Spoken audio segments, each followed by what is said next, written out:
नमस्कार, एक बार फिर से आपका स्वागत है हमारे YouTube चैनल आई स्टडी पर। सबसे पहले मैं उन लोगों को बधाई अर्पित करना चाहता हूं और उनके जीवन के आगामी समय के लिए शुभकामनाएं अर्पित करना चाहता हूं। जिन लोगों ने 64वीं बीपीएससी परीक्षा में उत्तीर्णता हासिल की है, ऐसे लोग पूरे मनोयोग के साथ मुख्य परीक्षा में लग जाए और आपके उस तैयारी में हमारी टीम का, हमारे चैनल का भरपूर साथ आपको मिलेगा। ठीक इसी समय उत्तर प्रदेश लोक सेवा आयोग द्वारा जारी किए गए अंतिम परिणाम सूची में स्थान पाने वालों को भी हमारी हार्दिक बधाई। आप एक अच्छे प्रशासक बने। बहरहाल, आप लोगों से प्राप्त तमाम अनुरोध के बाद हम इस निष्कर्ष पे पहुंचे हैं कि केंद्र राज्य संबंध, centre state relationship, PCS IAS परीक्षा में पूछे जाने वाला एक महत्वपूर्ण अवयव रहा है। विशेषकर मुख्य परीक्षा में केंद्र राज्य संबंधों और केंद्र राज्य संबंध के बदलते आयाम पर विशेष दृष्टांत के बारे में पूछा जाता है।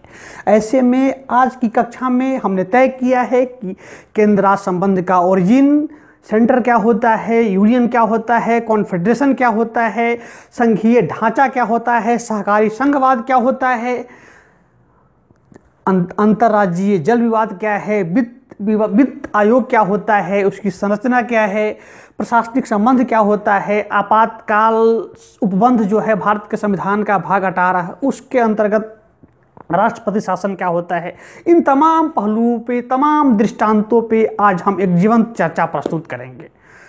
सबसे पहले हमें जान लेना चाहिए कि केंद्र राज्य संबंध में मुख्य परीक्षा में आने वाले प्रश्न की प्रकृति कैसी होती है। सबसे पहला प्रश्न प्रायः आता है, वह है भारत में संघ राज्य के संबंधों के विषय में हाल के वर्षों में वाद विवाद के कारणों का विश्लेषण कीजिए, मुख्य समस्याओं को उद्धृत कीजिए और अपने विचार तथा सुझाव आमंत्रित कीजिए। बदलते आयाम मतलब हर प्रश्न का एक दृष्टिकोण होता है कि changing nature of the Indian union, Bharat संघ का बदलती हुई प्रतिमान क्या है। ज्ञात हो कि बार बार देश के 29 राज्यों में और केंद्र के बीच एक टसल रहता है कि केंद्र को ऐसा करना चाहिए, राज्य को ऐसा करना चाहिए। अगर आपको मैं बता देना चाहूँगा कि अभी 4 दिन पहले ही पुडुचेरी के मुख्यमंत्री वी नारायणसामी ने अपने राज्य की उपराज्यपाल पूर्व आईपीएस अधिकारी किरण बेदी के खिलाफ अपनी स्टेट में 4 दिनों का धरना समाप्त किया है। हम इन तमाम पहलुओं पे चर्चा करेंगे। एक और प्रश्न आता है और वह प्रश्न है, भारत के संविधान में 3 अलग अलग विधायी सूची का निर्माण किया गया है। जी, संविधान की 7वीं अनुसूची जो है वह कहता है कि 3 प्रकार के लिस्ट होंगे, केंद्र सूची, राज्य सूची और समवर्ती सूची। आखिर इन 3 सूचियों की आवश्यकता क्यों पड़ी? इसके अलावा एक चौथी सूची भी है जिसको हम लोग कहते हैं अपशिष्ट सूची। बहरहाल, साथ ही हम चर्चा करेंगे कि केंद्र राज्य संबंधों में किन समितियों, किन आयोगों का गठन किया गया है और सरकार ने उनकी सुझाव को किस हद तक, उनके एक्शन टेकन रिपोर्ट को किस हद तक अंगीकार किया है। सबसे पहले हम आते हैं केंद्र राज्य संबंध में। भारत के संविधान का भाग 1 के अंतर्गत अनुच्छेद 1 आर्टिकल 1 और वह कहता है, इंडिया दैट इज भारत, मतलब इंडिया जो देश है उसका हिंदी नाम भारत होगा, shall be union of states. India जिसका हिंदी नाम भारत होगा वह राज्यों का एक संघ होगा, मतलब भारत संघ जो होगा वह राज्यों का संघ होगा। और यही कारण है कि भारत संघ को हम यूनियन के नाम से जानते हैं, फेडरेशन या कॉन्फेडरेशन के नाम से नहीं जानते हैं। विदित हो, अक्सर एक प्रश्न पूछा जाता है कि भारत एक विभाजी राज्यों का अविभाजित संघ है। मतलब भारत के राज्य जो हैं 29 राज्य हैं, इनके क्षेत्र, जनसंख्या, भूभाग, इनके नामाकरण में परिवर्तन किया जा सकता है, लेकिन भारत संघ जो है वह अविभाज्य है, वह स्टेटस को है। जबकि अमेरिका के बारे में कहा जाता है कि वह अविनाशी राज्यों का अविनाशी संघ है। दूसरे शब्दों में वहाँ न अमेरिका के 50 राज्यों के नाम, क्षेत्र, भूभाग के साथ छेड़छाड़ किया जा सकता है, उनकी सीमा रेखा में कमी की जा सकती है, बल्कि केंद्र के साथ भी नहीं किया जा सकता है, उनकी सीमा रेखा भी इंटैक्ट है। मतलब चूंकि अमेरिका में उनके राज्यों के साथ राज्यों के भूभाग, क्षेत्रफल, जननांकी में बदलाव नहीं किया जा सकता है, इसीलिए अमेरिका एक फेडरेशन है, एक फेडरल है। लेकिन हमारे यहाँ यह अधिकार राज्य और केंद्र की सहमति से अगर कोई अलग राज्य किसी नए राज्य का निर्माण करना चाहे तो ऐसे में किया जाता है, और यही मूलभूत अंतर है। और इसका आधार यह है कि अमेरिकी क्रांति के बाद 4 जुलाई 1776 को अमेरिकी की क्रांति के बाद अमेरिका के तत्कालीन समय में व्याप्त 13 राज्यों ने यह निष्कर्ष निकाला, एक सहमति पत्र पर हस्ताक्षर किया कि हम 13 मिलकर अमेरिका का निर्माण करेंगे, यूनाइटेड स्टेट्स ऑफ अमेरिका बनाएंगे। उससे पहले यूनाइटेड स्टेट्स के नाम की कोई चीज़ नहीं थी, क्योंकि भारत के साथ ऐसा नहीं था।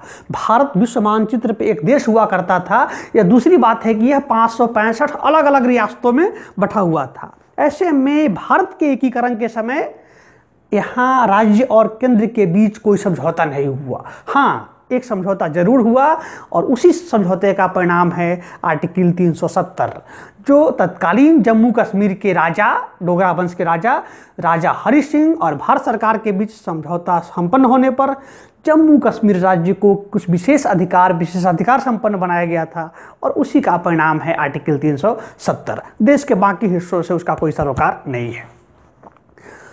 तो यूनियन और फेडरल के बाद अब हम आते हैं, एक और टर्म आता है परिसंघ।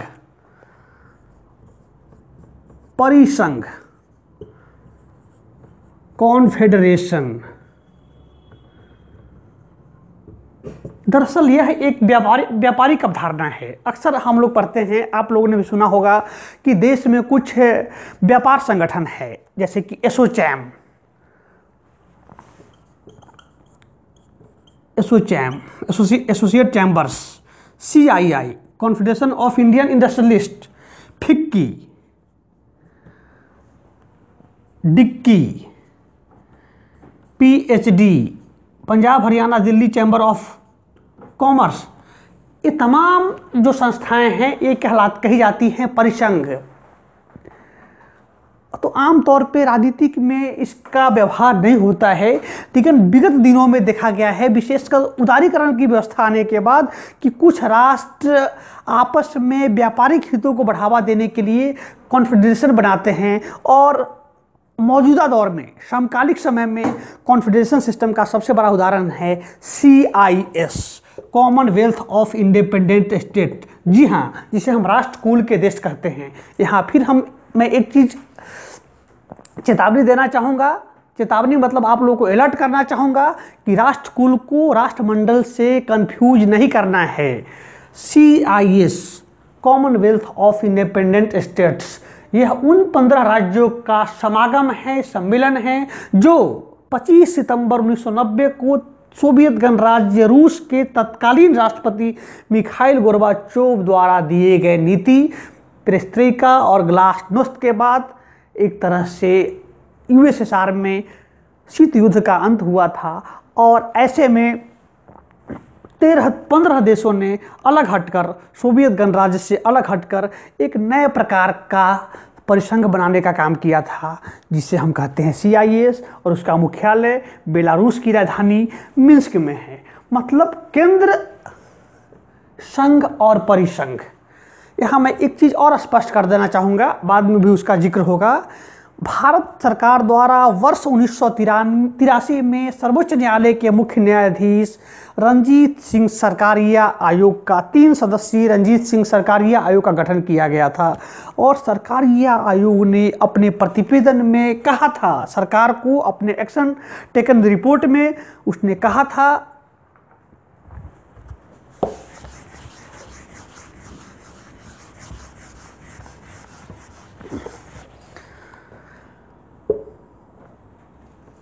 सरकारिया आयोग द्वारा एक्शन टेकन रिपोर्ट में सरकार से स्पष्ट रूप से कहा गया था कि आप केंद्र शब्द का इस्तेमाल बंद कर देना चाहिए, सेंटर शब्द का इस्तेमाल बंद कर देना चाहिए, क्योंकि जो ही सेंटर शब्द का इस्तेमाल आता है उसका मतलब होता है कि कहीं ना कहीं एक पेरीफेरी भी है। मतलब सरकारिया आयोग का कहना था कि केंद्र शब्द के इस्तेमाल से कहीं ना कहीं भारत सरकार को एक विशेष एडवांटेज मिल जाता है और राज्य जो है वह पेरीफेरी में आ जाते हैं। अब हम आते हैं 3 सूचियों पे। संविधान के 7वीं अनुसूची में स्पष्ट रूप से कहा गया है कि 3 प्रकार की सूची होगी। केंद्र सूची लिस्ट 1, लिस्ट 2 और list 3। Central list, state list, concurrent list.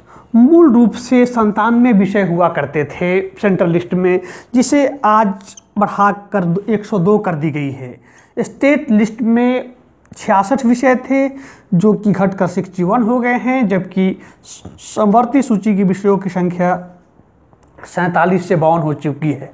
अर्थात कहीं न कहीं इस आंकड़े का अध्ययन करने के अद्योपांत हम पाते हैं कि विगत 70 वर्षों में 7 दशक में शक्ति संतुलन कहीं न कहीं केंद्र के पक्ष में गई है। चाहे 97 से 5+5 केंद्र सूची का बढ़ना हो या फिर कॉन्करेंट सूची में 47 से 52 का होना हो, जबकि 5 विषय राज्य सूची में घटाए गए हैं। ऐसे में बार बार भारत सरकार के ऊपर एक लांछन लगता है राज्यों की तरफ से। अक्सर अखबारों में एक सुर्खियाँ आती है कि भारत सरकार फेडरल सिस्टम का उल्लंघन कर रही है। दरअसल समस्या यह है कि भारत में, इंडिया में फेडरेशन नाम की चीज़ ही नहीं है, हम यूनियन हैं। इसके लिए जब विवाद बढ़ता जाता है तो सरकार ने अभी तक कई सारी समितियां बनाई है जो केंद्र राज्य पे अपना अध्ययन करके अपना एक्शन टेकन रिपोर्ट प्रस्तुत करती है। और उनमें सबसे महत्वपूर्ण जो आयोग था वह था रंजीत सिंह सरकारिया समिति।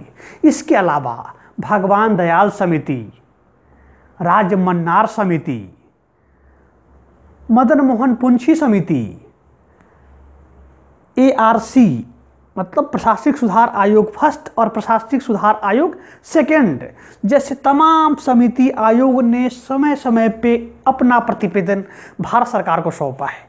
यहाँ एक अपवाद है। वर्ष 1969 में 1969 में तमिलनाडु देश का वह राज्य था जिसने पहली बार देश के इतिहास में किसी राज्य ने अपने स्तर पर केंद्र राज्य संबंधों की जांच करने के लिए एक समिति बनाया और उस समिति का नाम था राजमन्नार समिति। न्यायमूर्ति राजमन्नार अवकाश प्राप्त के नेतृत्व में वह समिति गठित की गई थी। और विडंबना देखिए कि इस समिति ने अपने प्रतिवेदन में तमिलनाडु सरकार को रिपोर्ट दिया और रिपोर्ट में कहा गया कि केंद्र और राज्यों के बीच मधुर एवं सतत संबंध स्थापित करने के दृष्टिकोण से राज्यपाल के पद को समाप्त किया जाना चाहिए, जो कि कहीं ना कहीं अव्यवहारिक थी। और ऐसा हुआ कि बाद में ऐसा कोई प्रस्ताव लागू नहीं हो सका। लेकिन राजमन्नार आयोग ने अपनी रिपोर्ट में कहा, चूंकि बात तमिलनाडु की चली है तो मैं यहाँ पे एक चीज़ स्पष्ट कर देना चाहूँगा। वर्ष 1971 से पहले भारत के राज्यों में गणतंत्र दिवस एवं स्वतंत्रता दिवस दोनों के अवसर पे सिर्फ राज्य का राज्यपाल ही झंडोत्तोलन किया करते थे, गणतंत्र दिवस पे भी और स्वतंत्रता दिवस पे भी। वर्ष 1971 में जब तमिलनाडु में एक नई सरकार आई, नई सरकार के मुखिया एम करुणानिधि, जिनका पिछले वर्ष देहावसान हुआ, एम करुणानिधि ने भारत के प्रधानमंत्री मिसेस गांधी को पत्र लिखा और उनसे आग्रह किया गया या फिर उन्हें एक एडवाइजरी जारी किया गया कि अगर 15 अगस्त को देश की राजधानी दिल्ली में लाल किले के प्राचीर से जनता द्वारा निर्वाचित व्यक्ति प्रधानमंत्री झंडा फहरा सकता है तो राज्यों के राजधानी में इन मुख्यमंत्रियों को अधिकार क्यों नहीं हो। उसके बाद एक आदेश पारित किया गया और उसके बाद 1971 के बाद प्रत्येक वर्ष राज्य में मुख्यमंत्री झंडोत्तोलन करते हैं और गणतंत्र दिवस के अवसर पे यह अधिकार, विशेषाधिकार राज्य के राज्यपालों को दिया जाता है।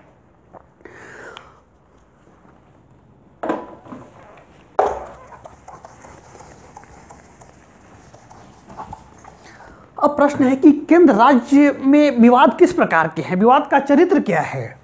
तो अक्सर देखा जाता है कि विवाद मुख्य रूप से संघीय प्रकृति जो है विधायी, कार्यपालिका और वित्तीय से जुड़ा हुआ है।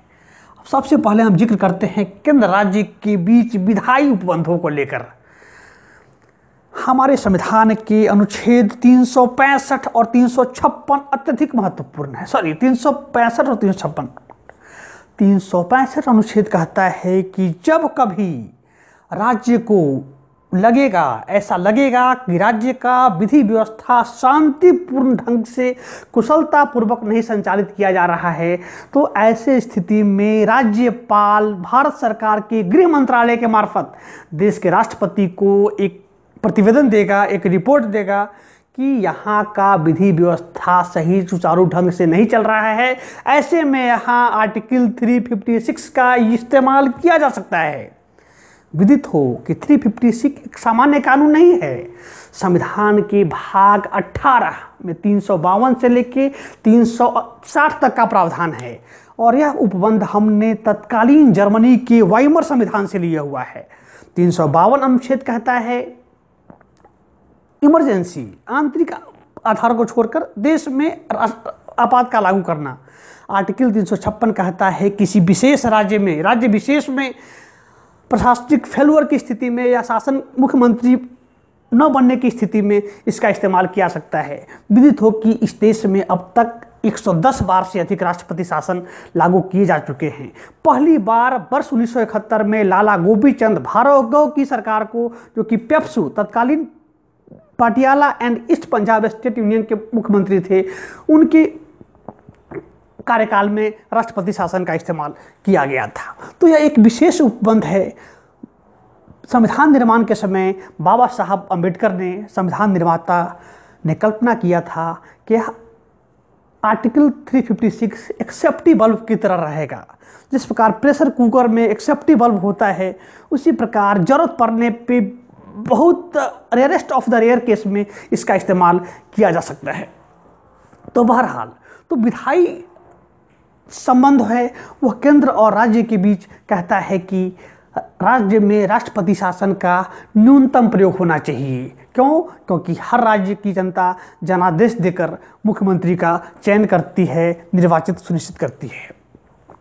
वित्तीय संबंध केंद्र और राज्य के बीच में एक मील का पत्थर है और इसके लिए संविधान के आर्टिकल 280, आर्टिकल 280A में प्रावधान किया गया है कि भारत का राष्ट्रपति हर 5वें वर्ष एक वित्त आयोग का गठन करेगा, एक फिनांस कमीशन का स्थापना करेगा जिसमें 5 सदस्य होंगे और इस समिति के प्रतिवेदन पे देश के अगले 5 वर्षों के लिए केंद्र और राज्य के मध्य संसाधनों के बंटवारे के बारे में आधार तय किया जाएगा। वर्तमान में राज्यों को केंद्र द्वारा 42% हिस्सेदारी दी जाती है, जबकि 58% राशि भारत सरकार के पास रहती है। और 73वें एवं 74वें संविधान संशोधन के बाद राज्य एवं स्थानीय निकायों के बीच बेहतर वित्तीय संबंध के लिए प्रत्येक राज्यों में भी एक राज्य वित्तीय आयोग गठन करने का प्रावधान किया गया है। उस वित्तीय आयोग का केंद्रीय वित्त आयोग से कोई सरोकार नहीं है। वर्तमान में वित्त आयोग के अध्यक्ष भूतपूर्व IAS अधिकारी NK सिंह हैं, नंदकिशोर सिंह हैं।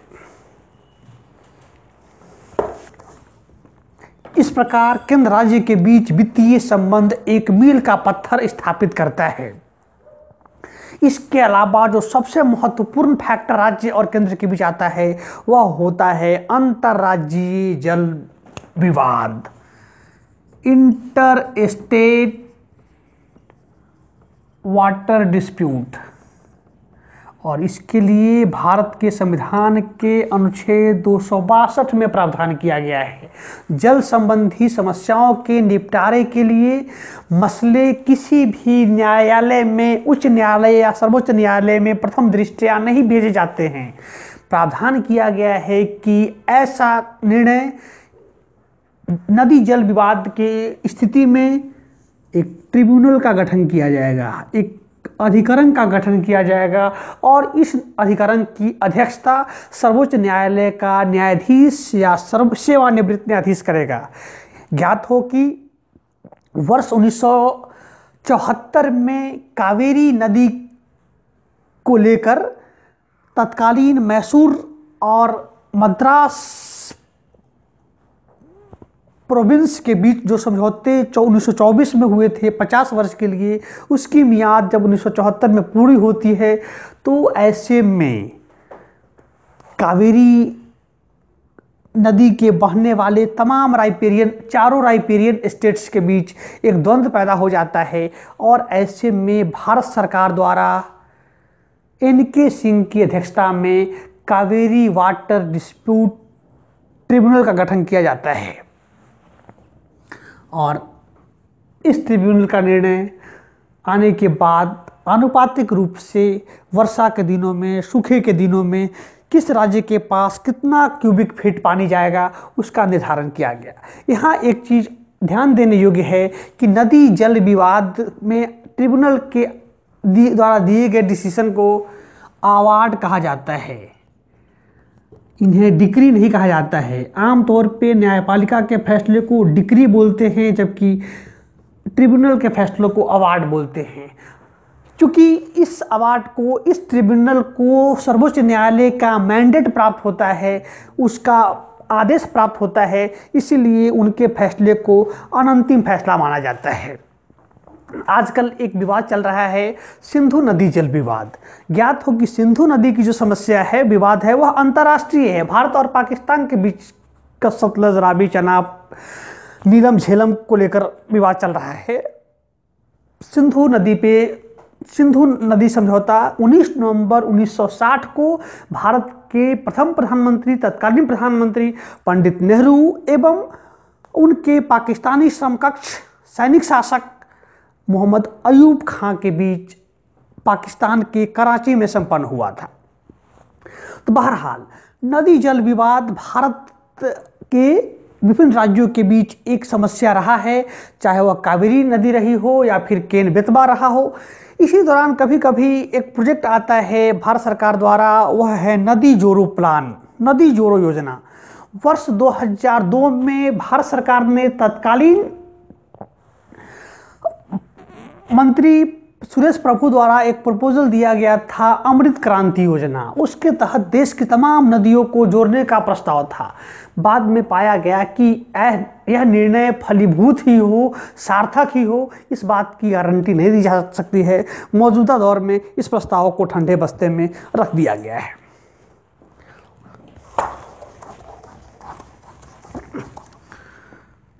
अब हम चर्चा करते हैं केंद्र राज्य संबंधों पे बनाए गए कुछ महत्वपूर्ण आयोग समितियों के बारे में। तो हमने 1983 में गठित जस्टिस RS सरकारिया का जिक्र किया। सरकारिया आयोग ने कहा था कि उसके कुछ दृष्टांत, कुछ मील के पत्थर सुझाव है। पहला, जैसा कि मैंने जिक्र किया कि केंद्र शब्द का इस्तेमाल खत्म किया जाना चाहिए, उसकी जगह पे संघ शब्द का इस्तेमाल किया जाना चाहिए। दूसरा था कि राज्यपाल के पद पे वैसे व्यक्ति की बहाली या नियुक्ति नहीं की जानी चाहिए जो किसी राजनीतिक दल से संबद्ध रहा हो।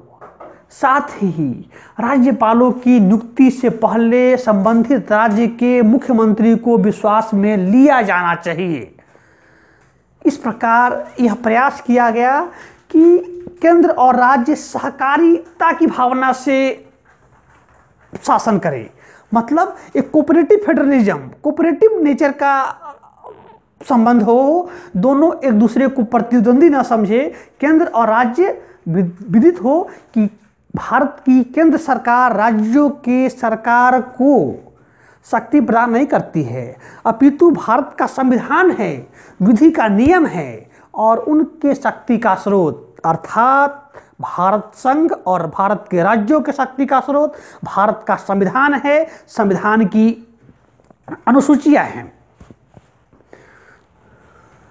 यहाँ मैं एक चीज़ जोर देना चाहूँगा, अक्सर मांग की जाती है कि जो देश में कुछ यूटीज हैं, यूनियन टेरिटरीज हैं, विशेषकर जहाँ विधानसभा हैं जैसे कि एनसीटी ऑफ दिल्ली और दूसरा पुडुचेरी, इनके द्वारा मांग की जाती है कि इन्हें पूर्ण राज्य का दर्जा दिया जाए।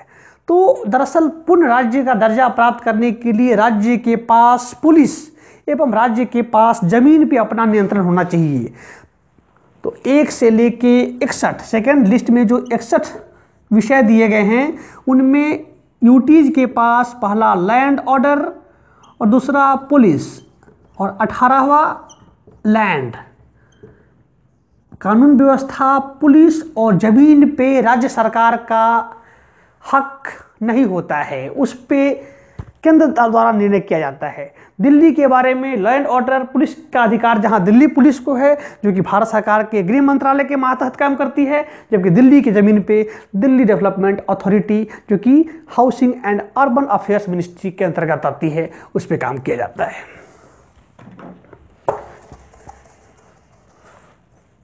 इसके अलावा भगवान दयाल समिति भी केंद्र राज्य के बीच बेहतर संबंध स्थापित करने के दृष्टांत से बनाया गया था, यद्यपि इसके रिपोर्ट को कभी भी लागू करने का प्रयास नहीं किया गया।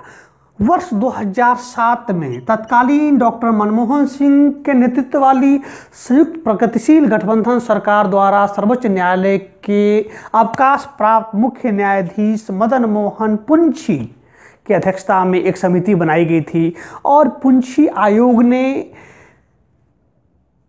सरकारी या कमीशन के रिपोर्ट को लगभग आगे बढ़ाते हुए कहा था कि अब समय आ गया है कि केंद्र और राज्य जो है वह विधिवत रूप से एक संचार प्रणाली होना चाहिए, एक चैनल होना चाहिए, उसके द्वारा सतत रूप से प्रत्येक आयाम पे समयबद्ध तरीके से निर्णय लिया करें। यहाँ एक समिति, एक आयोग का मैं जिक्र बार बार कर देना चाहूँगा, अवश्य करना चाहूँगा, वह है संविधान समीक्षा आयोग। भारत के संविधान के पूरा होने के स्वर्ण जयंती के अवसर पे अर्थात 26 जनवरी 2000 पूरा होने के अवसर पे तत्कालीन राष्ट्रीय जनतांत्रिक पार्टी की अटल बिहारी वाजपेयी के नेतृत्व वाली सरकार ने न्यायमूर्ति MN वेंकट चलैया के अध्यक्षता में एक 10 सदस्यीय आयोग का गठन किया था, जो भारत के संविधान में बदलते समय के साथ सुझाव और समीक्षा के लिए गठित किया गया था। कालांतर में अपने प्रतिवेदन में आयोग द्वारा कहा गया कि भारत का संविधान, संवैधानिक व्यवस्था, केंद्र राज्य संबंध व्यापक स्तर तक, व्यापक हद तक सामर्थ्य है, इससे बहुत ज़्यादा आमूल चूल करने की, परिवर्तन करने की आवश्यकता नहीं है। और कहा गया कि चूंकि भारत के संविधान का भाग 20 आर्टिकल 368 संविधान संशोधन का अधिकार संविधान निर्माताओं को, संविधान के अनुपालकों को देता है, इसीलिए संविधान समीक्षा नाम की चीज़ व्यापक स्तर पर की जाने की जरूरत नहीं है। इन व्यक्तिगत समितियों के अलावा भारत सरकार द्वारा अभी तक 2 ARC फर्स्ट और ARC सेकेंड का गठन किया गया है। एडमिनिस्ट्रेटिव रिफॉर्म्स कमीशन, प्रशासनिक सुधार आयोग। प्रथम प्रशासनिक सुधार का गठन वर्ष 1966 में मोरारजी भाई देसाई की अध्यक्षता में की गई थी। इनका काम, इनका दायित्व, इनका मैंडेट था केंद्र और राज्य भारत में आज़ादी के बाद प्रशासनिक सुधार को कैसे उन्नत किया जाए। कालांतर में जब मोरारजी भाई देसाई भारत के वित्त मंत्री घोषित कर दिए गए, बनाए गए, तो प्रशासनिक सुधार आयोग की अध्यक्षता की जिम्मेदारी कर्नाटका के पूर्व मुख्यमंत्री एम हनुमंतैया के हाथों में चला गया, जबकि दूसरा प्रशासनिक आयोग का गठन वर्ष 2005 में कर्नाटक के एक दूसरे पूर्व मुख्यमंत्री एम वीरप्पा मोइली के नेतृत्व में किया गया था। दोनों प्रशासनिक सुधार आयोग का यह मानना था कि भारत के संविधान में अखिल भारतीय सेवा का जो प्रावधान किया गया है, चाहे वह भारतीय प्रशासनिक सेवा हो, भारतीय आरक्षी सेवा हो या भारतीय वन सेवा हो, इनके चरित्र में बदलाव न करते हुए भारत के राजनीतिक और प्रशासनिक ढांचे में संतुलन बनाया जाए। जब हम प्रशासन की बात करते हैं, कार्यपालिका की बात करते हैं, तो भारत में दो प्रकार का कार्यपालिका काम करता है, एक पॉलिटिकल एग्जीक्यूटिव और दूसरा परमानेंट एग्जीक्यूटिव। पॉलिटिकल एग्जीक्यूटिव से अभिप्राय होता है मंत्री, प्रधानमंत्री, मुख्यमंत्री, जबकि परमानेंट एग्जीक्यूटिव का मतलब होता है ब्यूरोक्रेसी, जो अपने जीवन पर्यंत 60 साल तक नौकरी करते हैं और संकट के समय में स्टील फ्रेम की भांति भारत के प्रशासनिक ढांचा को मजबूती काम करने का काम करते हैं। प्रख्यात अमेरिकी विद्वान साइमन फिलिप्स हंटिंगटन ने भी अपनी किताब क्लैश ऑफ सिविलाइजेशन में जिक्र किया है कि भारत के निर्माण में, भारत के प्रशासनिक ढांचा के बुनियादी तौर पर मजबूती में ICS इंडियन सिविल सर्विसेज का बहुत ही अहम योगदान रहा है। केंद्र राज्य संबंधों के बीच में नीति आयोग एक बहुत महत्वपूर्ण संस्था के रूप में कार्य करती है। विगत में इसका नाम 1 जनवरी 2015 से पहले इसका नाम प्लानिंग कमीशन हुआ करता था। वर्तमान में नई सरकार द्वारा national institution for transforming India नाम से एक आयोग बनाया गया। भारत का प्रधानमंत्री इसका पदेन अध्यक्ष होता है। साथ ही नीति आयोग को क्षेत्रीय परिषदों के हिसाब से 5 अलग अलग जोन में बांटने का काम किया गया है। पूर्वी परिषद, पश्चिमी परिषद, उत्तरी परिषद, दक्षिणी परिषद और मध्य परिषद।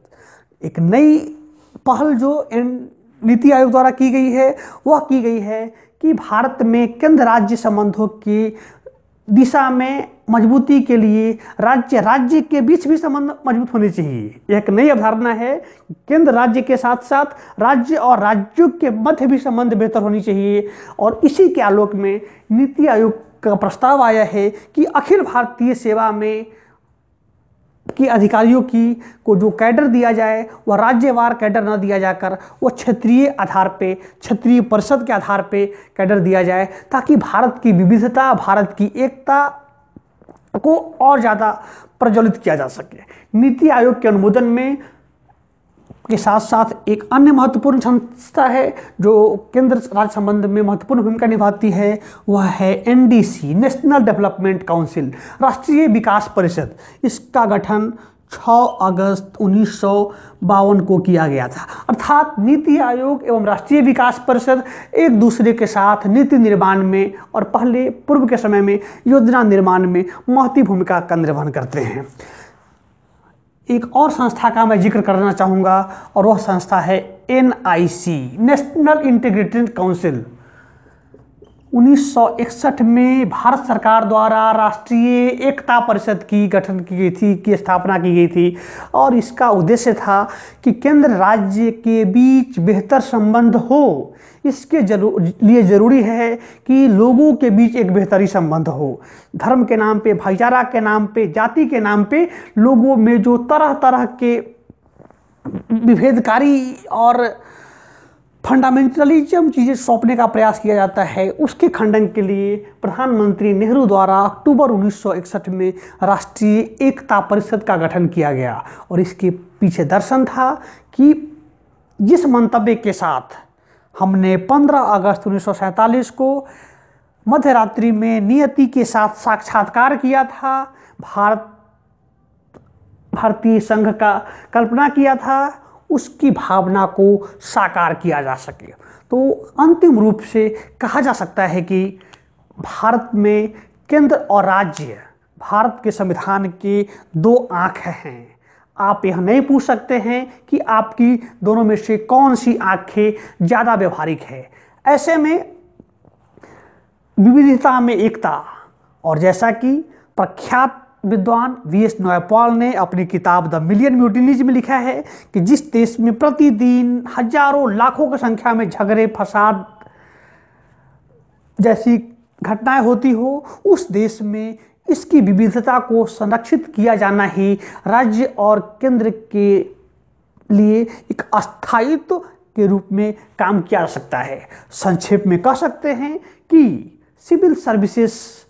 सिविल सेवा के अभ्यर्थियों के लिए यह आवश्यक है कि वे भारत के संविधान के दर्शन को समझें, क्योंकि उन्हें शासन करना है, प्रशासन करना है with in the ambit of the constitution. ऐसे में उन्हें केंद्र और राज्य के बीच में एक सेतु के रूप में काम करना है, एक जंजीर के रूप में काम करना है। जंजीर की मजबूती का आधार उसकी सबसे कमज़ोर कड़ी होती है। ऐसे में